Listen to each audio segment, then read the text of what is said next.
So we're on Chaf Beis Amud Beis. Yeah. Let's see if we can find the exact place. If you count down approximately, I would say maybe a little less than 15 lines, you'll see the two dots in the line that starts with Vila Deha.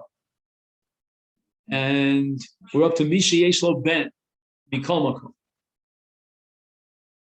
And we learned in the Mishnah that the P'tur of Yibum, if a man dies and leaves a son or a child, applies no matter who this Ben is, meaning even if he's a mamzer, as we'll soon see, nevertheless, he's a son, he's miyuchas li'aviv, and therefore it doesn't come under the zik of Yibum, which is in Ben Einlo. This is not a case of in Ben Einlo because he has a Ben. So the Gemara asks me, Kol makom lasuye mai. What do you tell me that the son in all circumstances will patter up the zikas Yibum? What's the chiddush over here?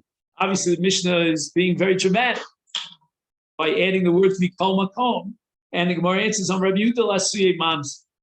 So even though the son is a mamzer, and the father had some very illegal kind of relationship from which this child was born, nevertheless, there is no zikas yibum.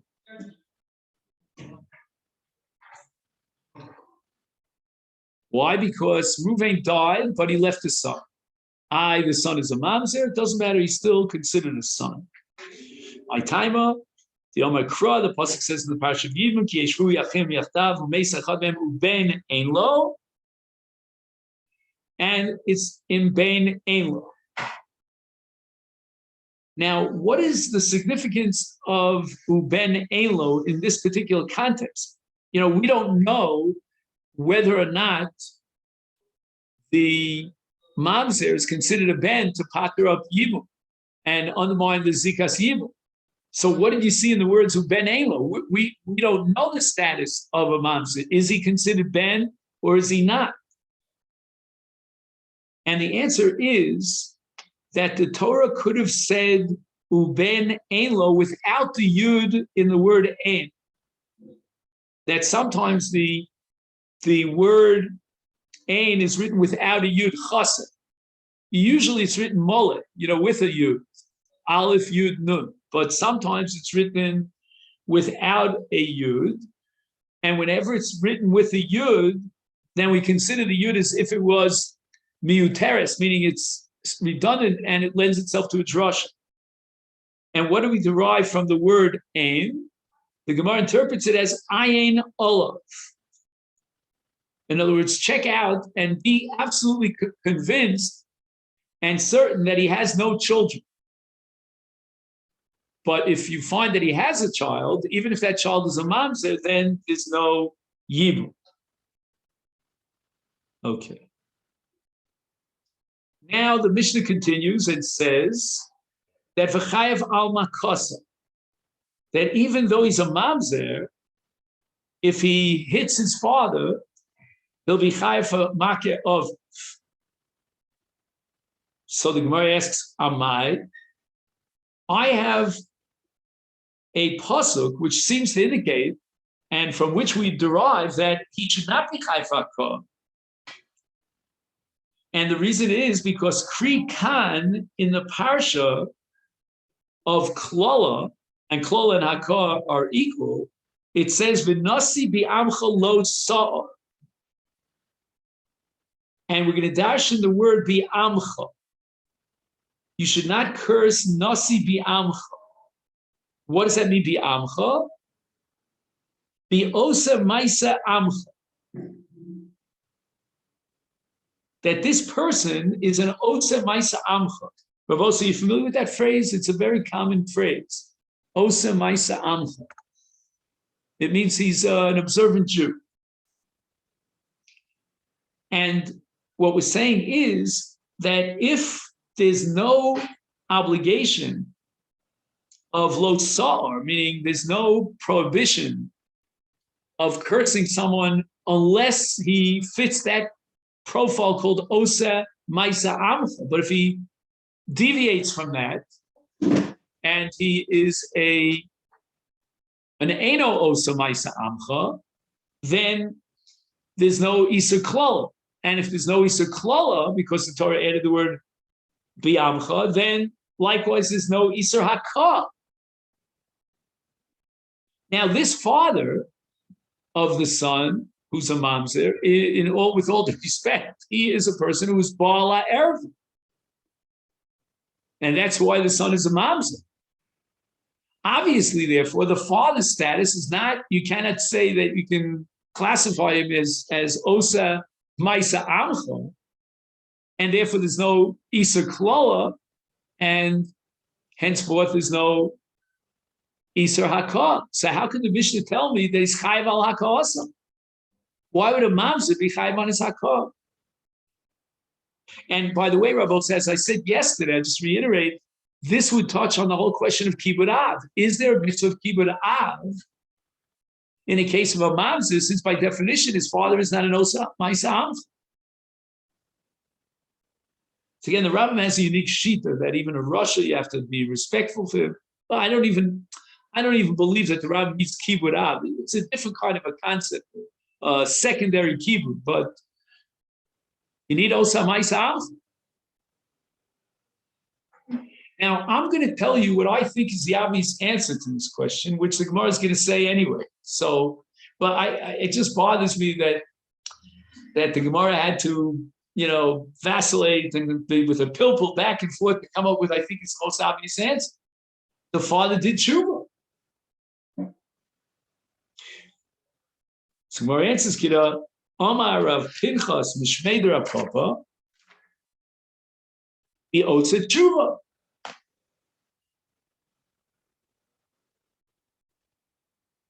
In other words, even though there's no question that when the child was conceived at that moment in time, he was an Eino Otsa Maisa Amcha, but subsequently he did tshuva.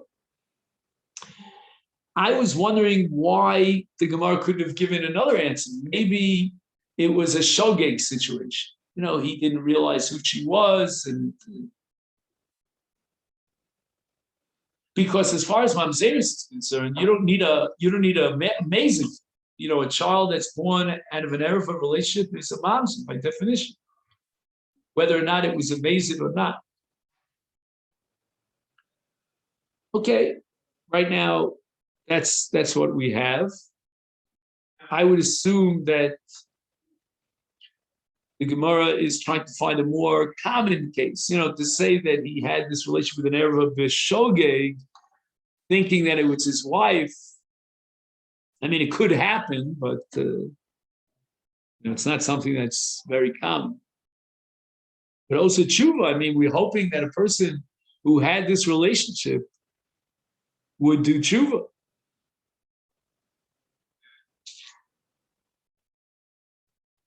Now, the Gemara quotes Rav Pinchas.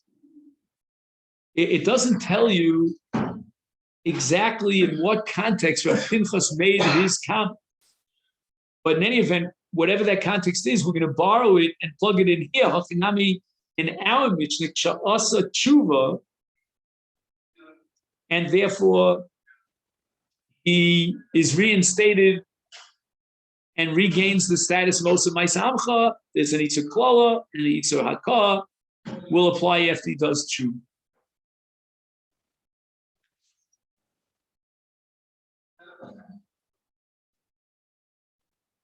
Now, the next line of the Gemara is very intriguing. I'm hoping that you'll help me out here. The Gemara says, V'hai bar tshuvahu, which literally translates, and tell me if you have a different translation in your Gemara, can he do tshuva? Is that what is that the literal translation of the Gemara? Like it's amazing that you're telling me, Rav Pinchas, that he did tshuva. I don't think you can do tshuva. Now, I would ask you the following question. I'm familiar, again, I'm not a baki, but I'm familiar with the laws of tshuva. I have never seen a case of an avera that you can't do tshuva for. Obviously, this could be one of the big cardinal three. He'd have to give up his life, etc., etc. But tshuva is possible. And the Gemara talks about the worst Rishayim that did tshuva in different places in the Agadah. So the question itself, the premise on which the Gemara's kasha is resting, I find myself very uncomfortable with this. Bar tshuva, can he really do tshuva? Basan, we have a Mishnah Masechet Chagiga, Shimon ben Menashe Omer, and he's darshaning a pasuk in Koheles. Ezu, which person fits the description of the pasuk in Koheles? Mu'uvas lo yuchal litzna, that there's some kilkul that cannot be fixed up. It's so badly broken, you can't put the pieces together again. Says Shimon ben Menashe, and who fits that category? What did Shlomo Melech have in mind when he formulated this pasuk? Zeh habala erev v'holid mimena mams.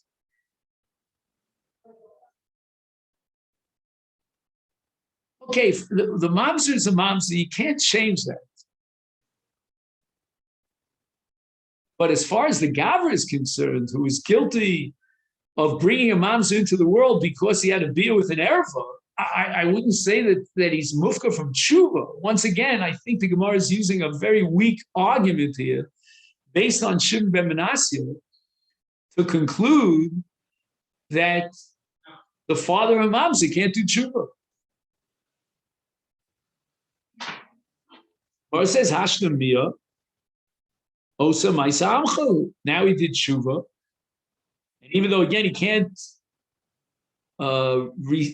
retract the status of his son as a mamzer, that's engraved in stone, that's unchangeable. But nevertheless, as far as the Gavra is concerned, he can do tshuva and become reinstated to the status of Osa Maisa Amchalu.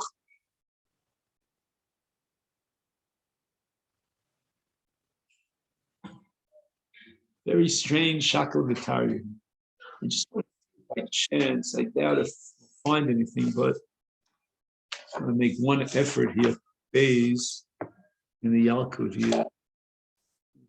It's in a million he adds anything for. So we are on the top of page.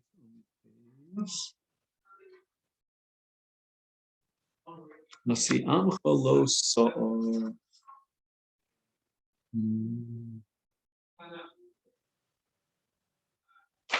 Just wondering if I could close that door first. You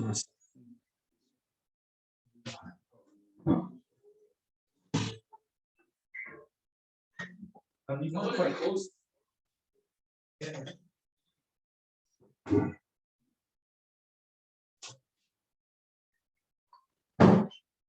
It's a strange.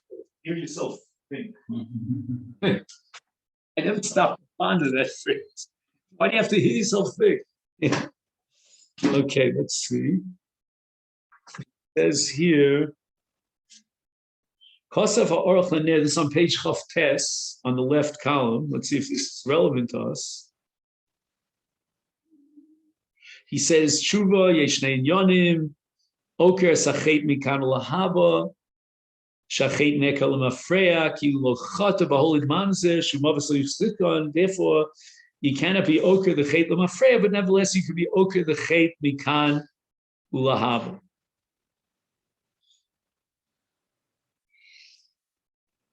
Kosev olech arach l'ner, shafilu im lo ra'inu sha'asa tshuva. Do we have testimony to prove that he did tshuva? Yesh lomer sha'asa tshuva, we can still assume that he did tshuva.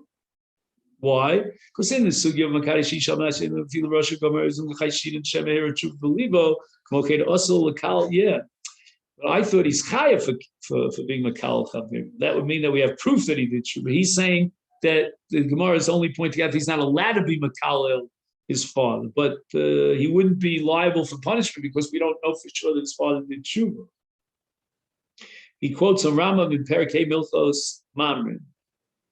Ben shehiko kilas aviv below asa tshuva potu. Aval lechatchila asa afil below asa tshuva. The Rambam says that he's not allowed to be makal his father, even if his father did not do tshuva.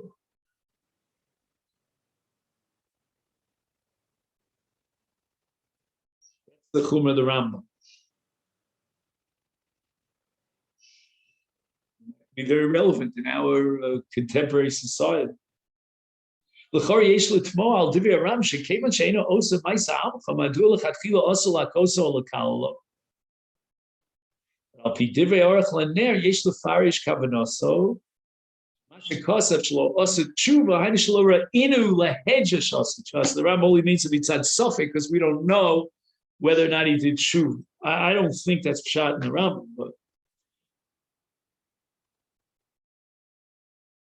I think part of the difficulty is because now they have the son together, you may not interact anymore with one another. And can who the mother of the mother and son? father? Could he have done complete tshuva if he's saying he's still interacting with this woman who's the mother of his son? Right. Was it a complete tshuva or? Right. I would assume that the note here is not that it's the mother, but it's the fact that the son is still in this world that is a constant reminder, and that after then if the son died, the father outlives his son. Wow. Yeah, I hate to think about those cases. Yeah. You know, there's a Ramban in Parshas Pinchas. The Ramban says that if you read carefully the inheritance laws as they're codified by the Torah, it never says explicitly that a father inherits his son. And the Ramban writes again, it's not his language, but like the Torah couldn't get itself to talk about such a situation. Like too horrible to think of. He says the Gabi Kiddushin, we have a svara called Shema Hir Tshuva Believer, right? He gave a woman Kiddushin Almanas Shani Tzadik. Yesha Kosu Dafka Shom Nimcha Lo Havonos Behir Bi Alma. Shechosen Mochel. Okay, fine. That's not for us. Yesha Kosu Shadafka Gabi Kiddushin Amru Kain. May Achar Shu Omer Kain Verotza B'Kiddushin V'Stoma Rotza L'Kayim Atnan. Well, ain't Omer Kain I'll call over Avera below Talmud's far. So I guess there seems to be one school of thought that says we don't assume he did tshuva. We need some proof or some indication at least that he did tshuva. We know he did the Avera. We don't know he did tshuva. So therefore, when the Gemara answers here that he's an Osa Maisa Amcha because he did tshuva, it must be that we know that he did tshuva. He's no longer interacting, as he said. He says, "Make of she'ena osa ma'asamcha ena lav chiyuv misa. Omnam nechleku aposkim imutar lechatchil lakosa. If your father is a Russia, like in the case of the mamzer, and he didn't do tshuva, can you hit him? Lechatchila, because he's an ena osa ma'isa amcha. And for sure, it's clear that he's not chayav for such akol. But that doesn't mean necessarily that he's allowed to do. Harif kasav al divrei haGemara afilu lo asa tshuva asa lo leben lahakoso liaviv ulakalala. So this whole idea that you need ma'isa amcha, otza ma'isa, that's only a t'nai in the onech, but not a t'nai in the Isser. So the Isser applies even if he did not do tshuva. That's the sheet of the roof. Beviraya, me'amavur b'sanhedrin pehei shel kol lakol eina ben nasa shliach li aviv lo lakoso lo lakalo chutz mi mesis umedia. Harei she'af av shechayev malchus bezdin v'eino osa ma'isa amcha asur leben lakoso.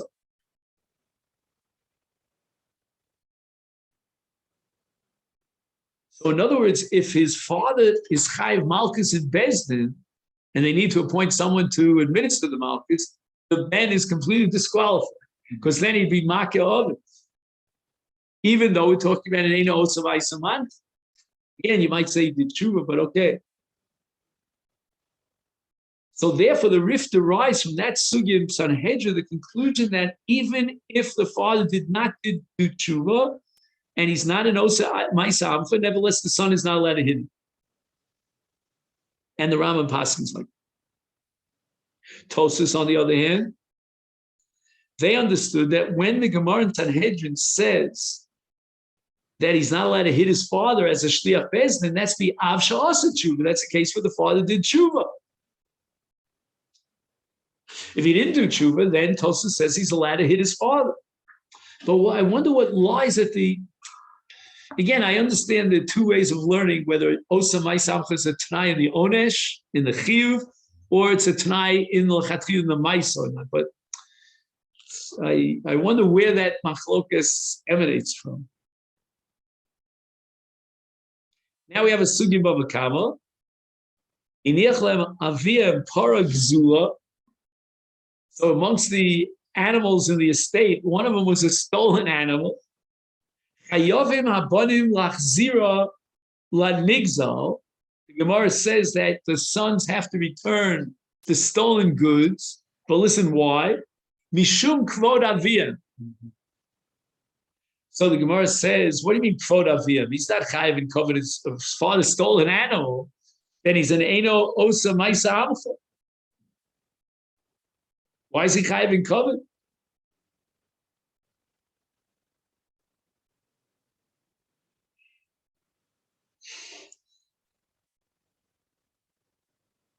And the Gemara answers, Bishasa Tshuva. So the Torah brings us as a raya. If he hadn't done Tshuva, then there's no Chi of Kiva. The Gemara goes back to the premise and underlies the Kasha. The Makshin said, why does the Ben have to fulfill Kibbud Av and return the stolen goods to clear up his father's reputation if his father's an Eino Osa Ma'isa Amcha? So you see that if there's an Eino Osa Ma'isa Amcha, then there's no requirement of Kibbud. Beautiful raya. So the Kesef Mishnah wants to defend the Shita of the Ramban, of the Rif and the Rambam from that Gemara. The din is that Kibbud Av is Mishal Av, V'lo Mishal Ben. L'chein ena ben chayav l'chabetz of the Mamona.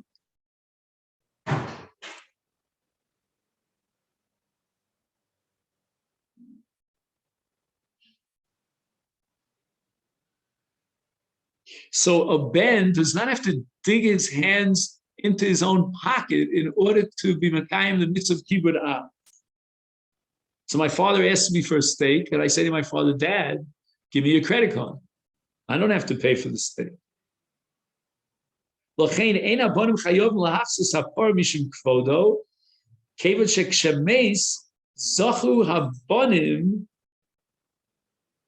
I don't understand. We have a stolen cow.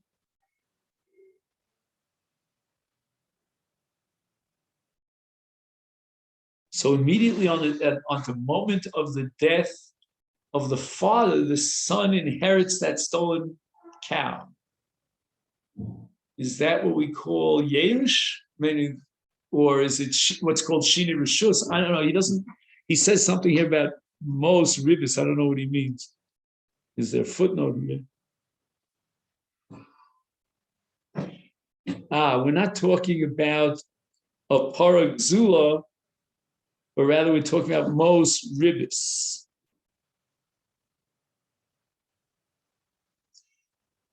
So one second. So it means there's a father, and there's a loveh, and then there's the son. And the father lent money to the loveh and charged him ribis. The loveh now pays not only the chov, but he also pays the ribis. And then the father dies. At that moment, the son inherits not only the money itself, but the ribis as well.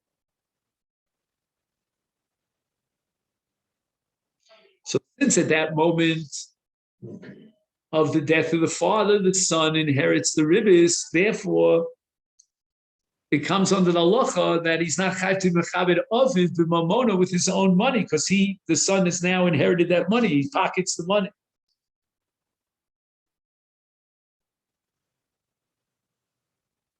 What does the Gemara say? The Gemara says that what? Just 1 second. The Gemara says that mishum kvoda aviv, he should return the ribs. So again, it's not midin mamon, because eno chayv b'kvodam lechavdam b'mamona. So as far as kibbut av is concerned, they have no obligation to return the ribs, but only mishum kvod aviv. So the Gemara asks, but it's eno also ma'asamcha, because he lent this fellow money with usury, with ribis.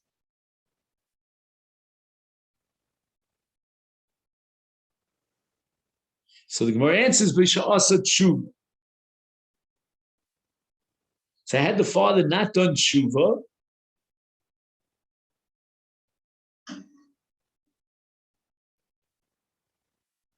then the son would not be obligated to be mechabed ovid. So wait a second. So that's against the Rambam. So how does the Kesef Mishnah defending the Rambam?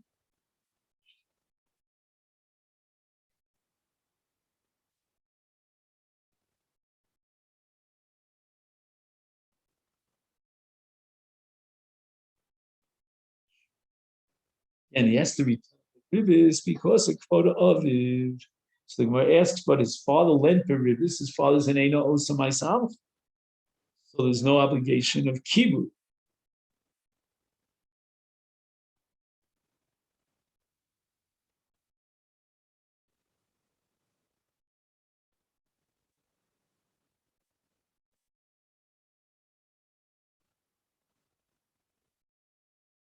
Again, midin mamon. It's his mamon. The son inherits the money of the ribis, and therefore, what's going on here with kvod aviv? Eina ben chayv lechabes of bimamono el bimamono shel av. Therefore, the ben, insofar as he inherited his father, he doesn't have to take out of his pocket that money. Mishum kibbut av, because the ben himself acquired ownership over the most ribis, and he doesn't have to dig into his own pocket to fulfill the mitzvah of kibbut.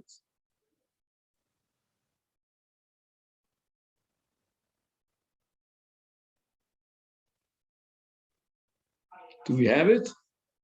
Again, I'm trying to figure out how the Kesef Mishnah defends the Rambam against the Rai of the Tur. The Tur brings the Rai for the Gemara Bava Kama, and the Gemara says that he did Shuva, and that's why there's a chiyuv of kibbut. So the Kesef Mishnah says that there is no chiyuv kibbut because it's not Mishal Av, it's Mishal Ben.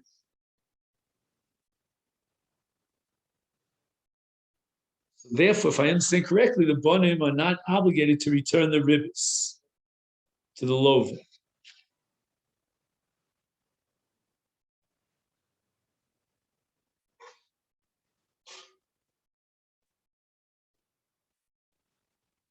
Since the son inherits the ribis, and in Kibbut Av, there's a principle of what? Mishal Av, therefore they're not Chai.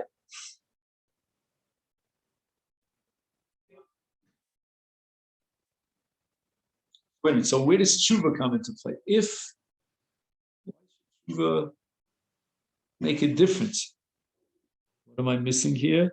So dafka kshelo asa tshuva. Avol kshasa tshuva.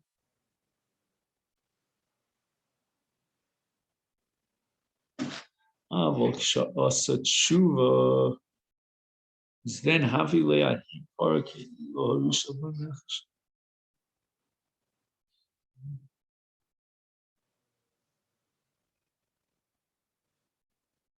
Oh, I see what he's saying. Whoa, this is such a pilpul.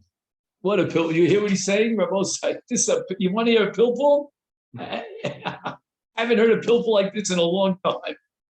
It's a case of Mishnah. If the father did tshuva, it means that he's still alive, that he can't do tshuva posthumously. So if he's still alive, he already decided that he wants to return the ribis to the lovan. Once he makes that decision, then the Yarshim have no right, the son, to inherit that money because it belongs, so to speak, to the father for the purpose of giving it over to the lovan. And now kibbut av kicks in, but only the Gemara says if he did tshuva. 1 second. So wait a minute. So now, how do we defend the Rambam? The Rambam said that if he didn't do tshuva, nevertheless, there's a chiyuv of kibbut av. So there's no steer to the Rambam. What was the catch of the Rambam? The Gemara implies that if he didn't do tshuva, then the son is not chayav. Well, the reason for that is because the son doesn't have to be mechaber his father from his own money. But if he did tshuva, then that money belongs to the lova, and therefore mishum kibbut av, the son has to return the ribis to the lova, even though the father didn't do tshuva. The only reason the Gemara requires tshuva here is because otherwise it wouldn't be kibbut av, because the Yarshim would inherit this money. It's what a pilpul. Took me a while to figure it out. All right, let's go back. I'll just make a note where we got up to here. Okay, now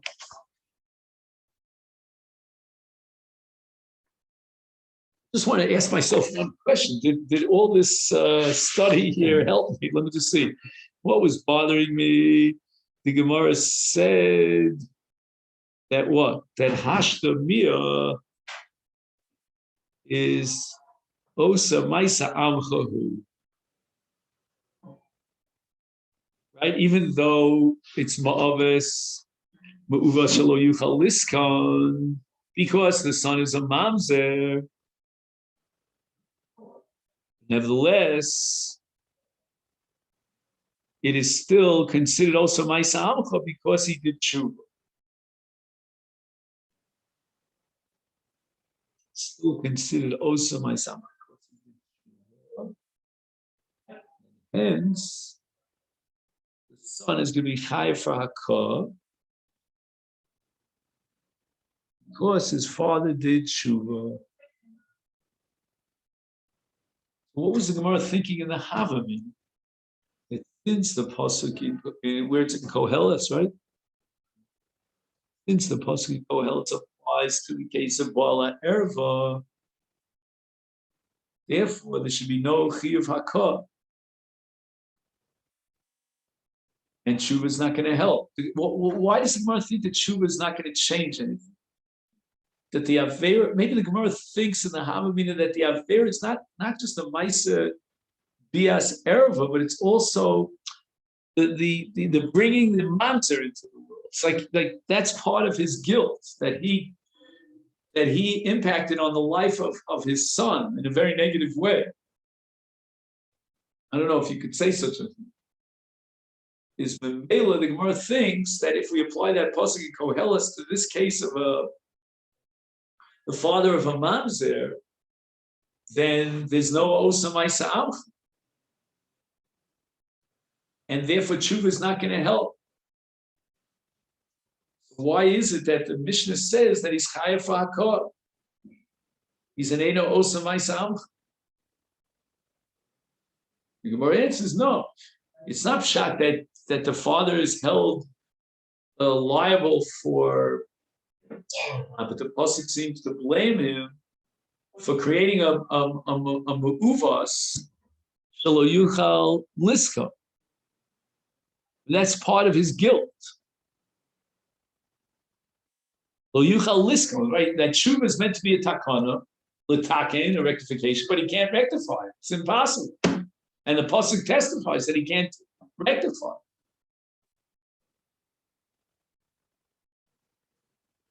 So I'm thinking out loud here.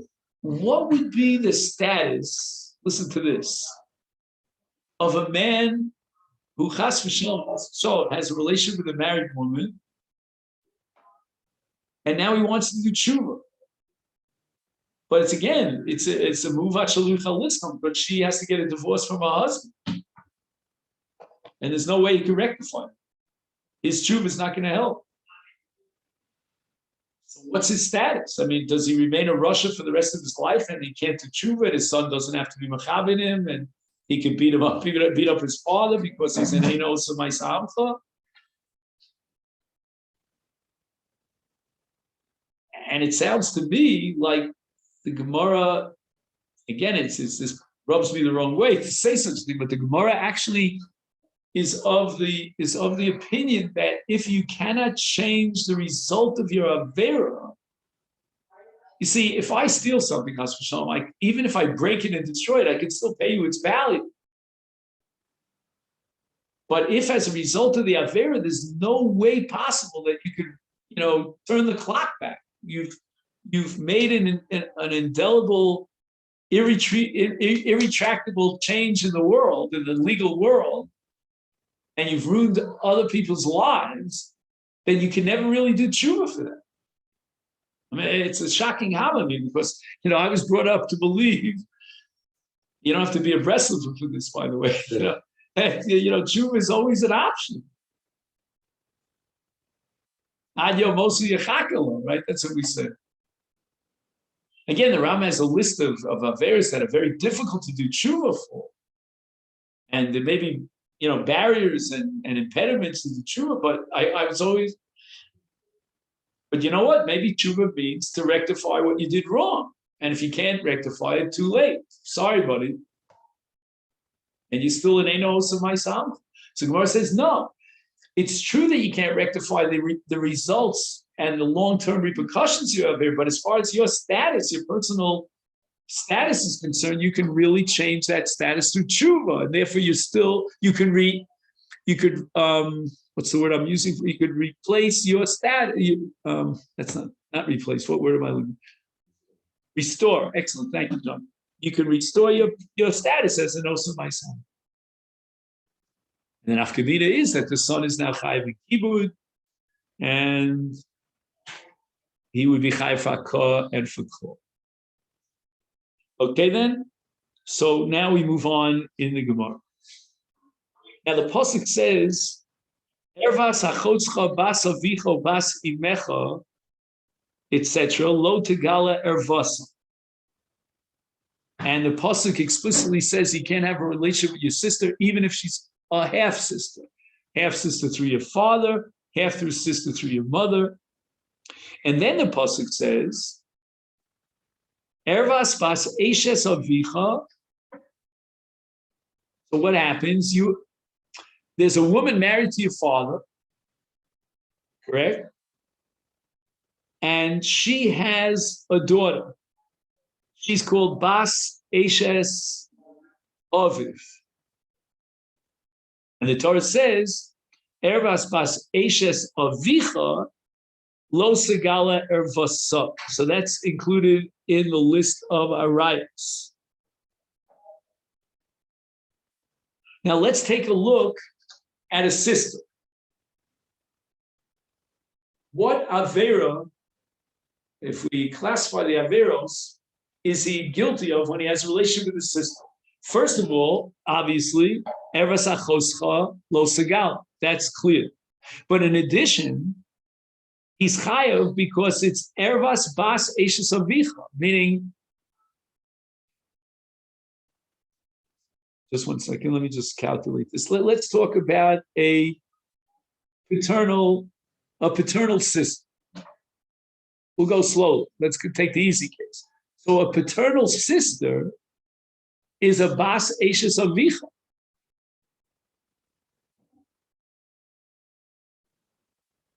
Meaning, even if she doesn't share the same mother as you, but she is definitely eshes avicha. Right? Your sister, let's say your paternal sister, is bas eshes avicha. And the Torah is a separate category with a separate lav for bas eishes avich.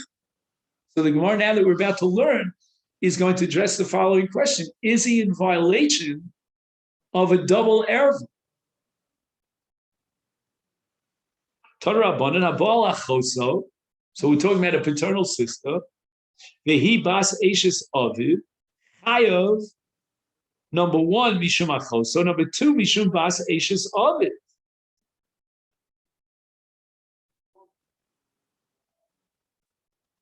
So once again, even though they don't share the same mother,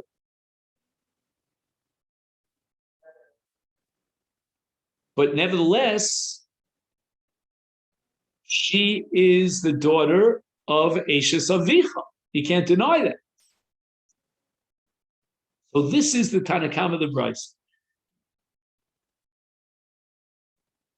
So the Tanakama he's not impressed with the fact that, he's not thrown for a loop from the conclusion that we draw here that you can be chayav for two arayos in one isha. That doesn't bother. Rabbi Yosef, Rabbi Yehuda disagrees. Omer, Eino chayav elo mishum achoso bilvad, v'lo mipnei bas eishes aviv. Which, if I understand correctly, the Gemara is going to go into detail, but just if we can intuitively explain Rabbi Yosef, Rabbi Yehuda, he's saying the following, that Bas Eishes Aviv covers a broader case where this is a woman that was married to your father and she has a daughter and it has nothing to do with Achoso. In the case of Achoso, she happens to also be Bas Eishes Aviv, but the Torah Eishes Aviv.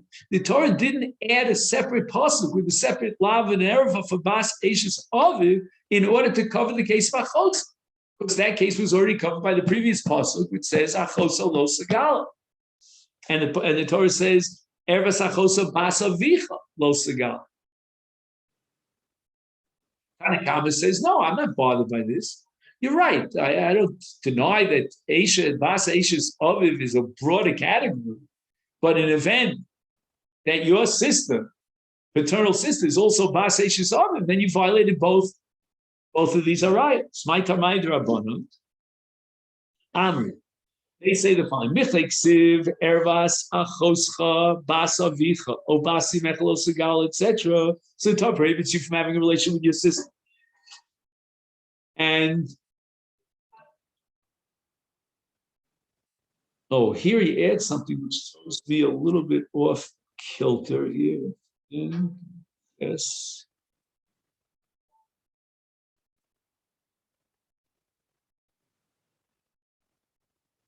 One second. Okay. He addresses the following question. I'm not sure why he addresses this question at this juncture, but what happened?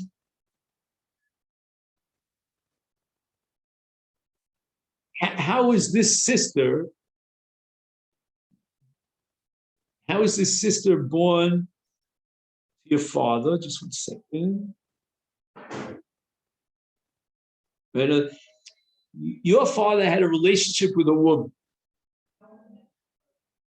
and the daughter of that relationship is your sister, because you share the same father, right?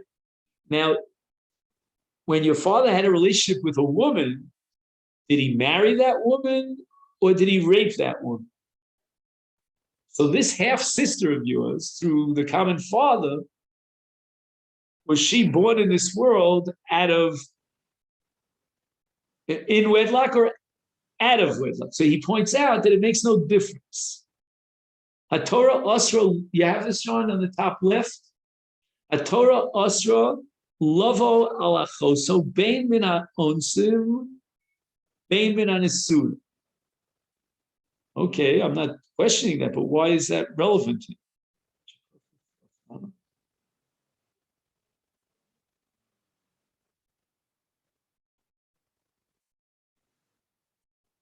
I don't know. This bothers my mind here. You have such a note in your Gemara as well? I'm just curious. On the words Ervas achoscha basavicho basimech, you have a footnote? Yeah, she is father's daughter, proper marriage, not out of wedlock application. relevant here, whether the brother and sister. Oh man, this is the plot thicker.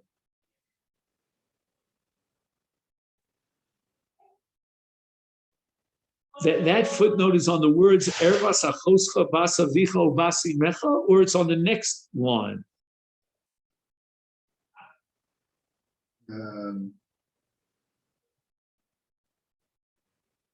Yeah. On those words. Ervas Achoscha Basa Vicha Basi Mecha.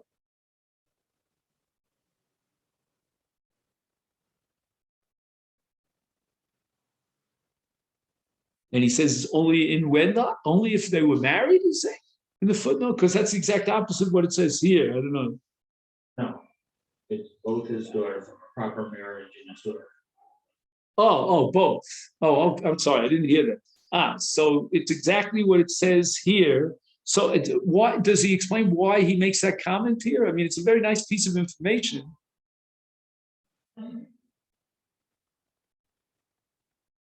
But I don't catch why he.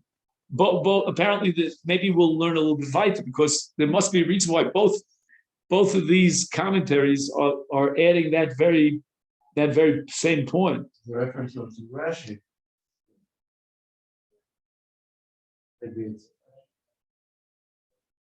And why does Rashi have to say? I mean, yeah, no, I understand everything. I assume that everything here in the Masechet is coming from Rashi, but why is this? I don't know.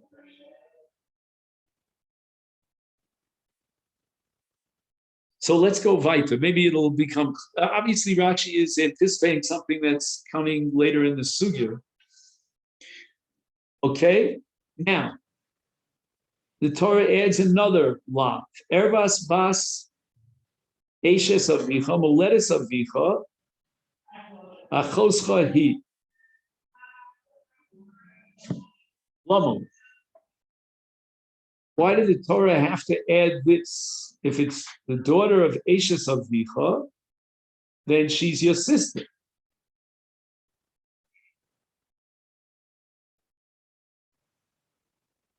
So we've already derived the Isra Choso from the Pasuk Ervas Achoscha Bas Avicha Basi Mecha. Why does it have to repeat Ervas Bas Eshes Avicha? I mean, Bas Eshes Avicha is clearly your paternal sister. Shmami Na. So the Rabbanan derived from this the following conclusion: L'chayvo Mishum Achoso U Mishum Bas Eshes Aviv.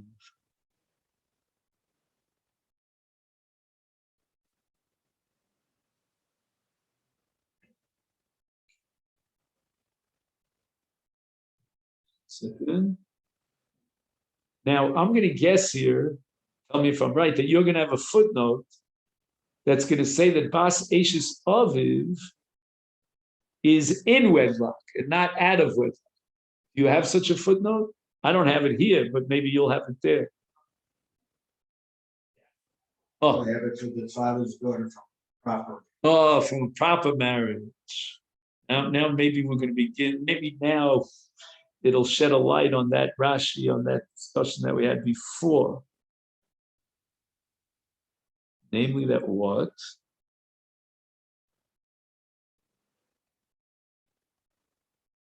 If the Erev of Achoso applies, even if she is your sister that was born out of wedlock, correct?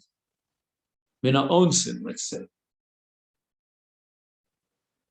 So maybe what Rashi's pointing out is that the second lav is even more restrictive. It's more limited than the first lav. The first lav covers every single case of achoscha bas avicha, whether she's the product of a proper marriage or not.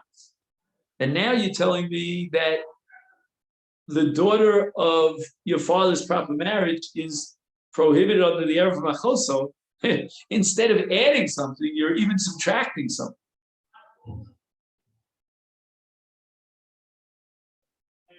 You follow what I'm saying? That Rashi is exacerbating the Gemara's kasha, right? The lomali. What was the language of the Gemara? Lomali, correct? Lomali. So Rashi is saying lomali,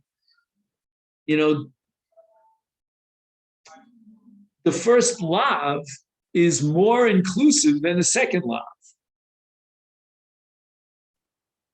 Because it applies even if she's your sister who was born through an ones situation, where a man who happens to be your father raped another woman and a girl was born, that girl is your sister and prohibited under the erva, whereas the additional law in which the Torah prohibits bas eshes aviv, that only applies to a woman who is the product of your father's marriage, legal marriage with a woman. So the Gemara says, "Lamali," you're instead of expanding it, you're excluding it, you're restricting it.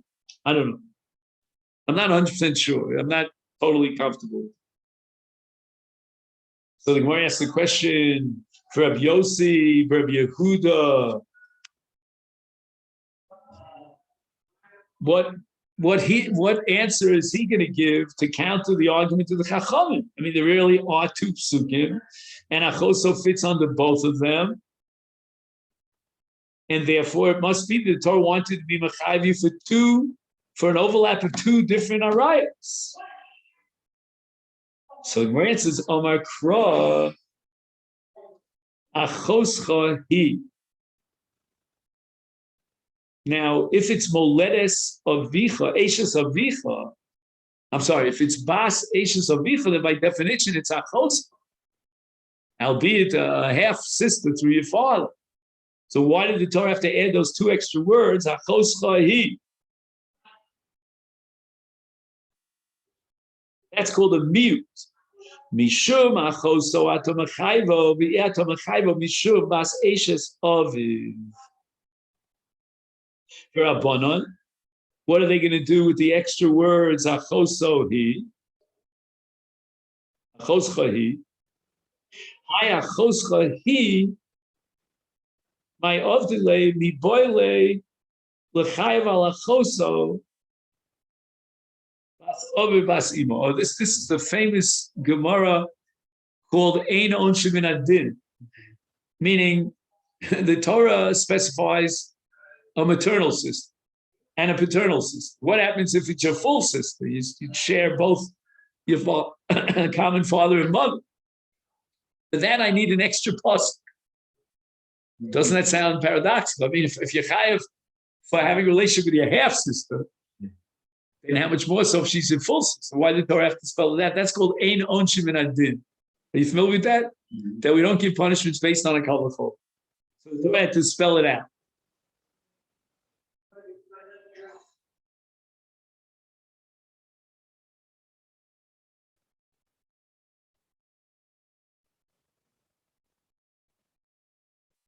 Oh, he writes here. I didn't see it, but now I see. He says, "Afsha yichol l'chayva mikal v'chomer." If she's a full sister, how much more so is she chayav? In my Torah, also achos shibas avi. Al chomer achoso shehi gambas avi gambas imo. Madur hutzcha Torah lashmienu achiv v'shal achoso shehi gambas avi. The gambas imo ella lomar. Oh, here it is. It's in the Gemara itself. Ella lomar she'ain. Oh, ein mazhirim min adin. Not sure why the Gemara quotes ein mazhirim min adin and not ein onshim min adin. Okay, fine. So in other words, we want to derive the lav in the Torah in order to punish you for violating the lav. We can't derive that from a kal v'chomer. Now, once again, the Masifta, and I'm sure you'll find it in your art scroll, he adds a whole discussion here about onsen. And he writes the following. L'chayvo al achosu basov v'gabas imo, hainu achosu me'al ve'em min ha'onsen.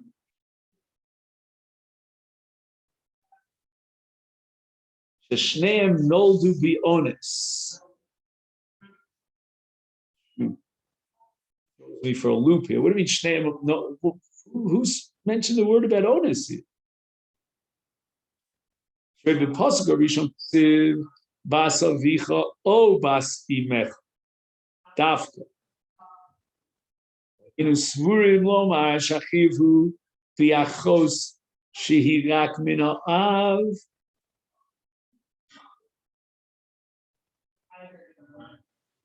O Rak Min Ha'em Bilvad.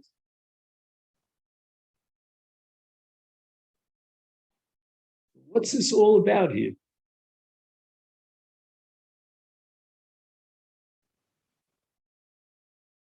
Once again, he says, "Achoso mi'av ve'ein min ha'onsim."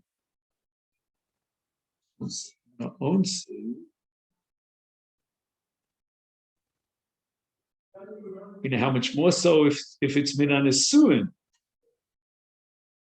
But again, he's being consistent here that the first pasuk that prohibits both bas aviv and bas imo is talking about an honest case. It means even an honest case, I think.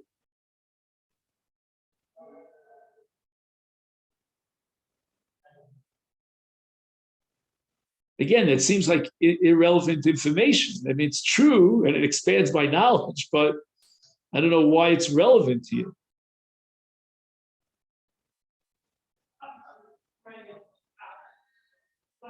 Unless, once again, he wants to show you how expansive it is. So anyway, ein masir min adin. He says here, ein lomdim itzur lav min hakal v'chomer. Sharei efshar lilmod itzur lav l'nosei achoso bas aviv shigam bas imo hakal v'chomer v'af pein kosva Torah chiyuva b'ferish mishum she'ein l'chayva kishenilmad chiyuva b'kal v'chomer. Rabbi Yossi, Rabbi Yehuda. So wait a minute. What is he going to answer the Chachamim?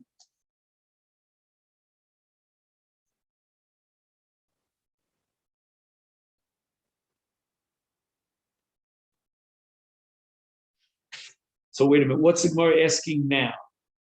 On Rabbi Yossi, Rabbi Yehuda, he had a miut from the extra words achoscha hi. And the Rabbanan are deriving from achoscha hi and ein mashirin min adin. So maybe now the Gemara is asking,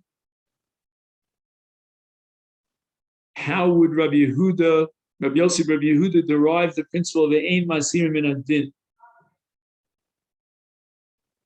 The Gemara answers in Cain. Do you have a note on, by chance, on the words for Rabbi Yehuda, Rabbi Yossi, Rabbi Yehuda?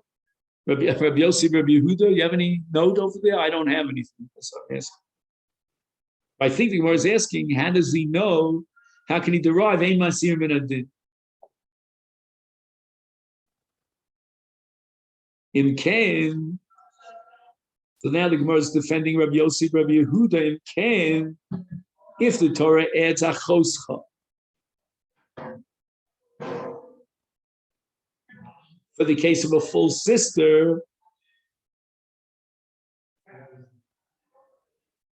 so the Gemara was asking, why does Rabbi Yossi object to the logic of the Chachamim that the repetition of achos chahi is for a full sister?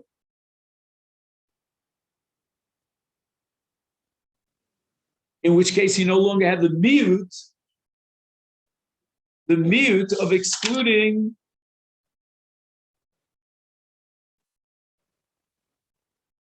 the chiyuv of bas eshes aviv. The Gemara says the reason why Rabbi Yossi balks, he's not comfortable with this derivation of achoscha for a full sister is that lichtov rachmana achoscha. So it's not that I'm deriving from the extra achoscha, says Rabbi Yossi, but rather I'm deriving from the extra he, which is a miyut. He lomali. And the answer is Lamayit that Mishum Achoscha Tamachayva Viyata Machayva Mishum Bas Eshes Aviv. For Rabbanon, what are they going to do with the word he? Afal Gav Dechsiv Achoscha Itzrich Lemichtav he. I still need the word he. Shalo Tomar Bi Alma Mazhir Min Adin. All right, this is already more into the inner mechanics of Masir Min Adin. I think we should leave this for tomorrow. Okay, let's just see if I can make a note of where we got up to on Daf Chaf Beis Amid Beis Rabbanon Afal Gat. Okay then? Great. And then we got up to that piece that we did in the Yalkut Habib. Oh, let me just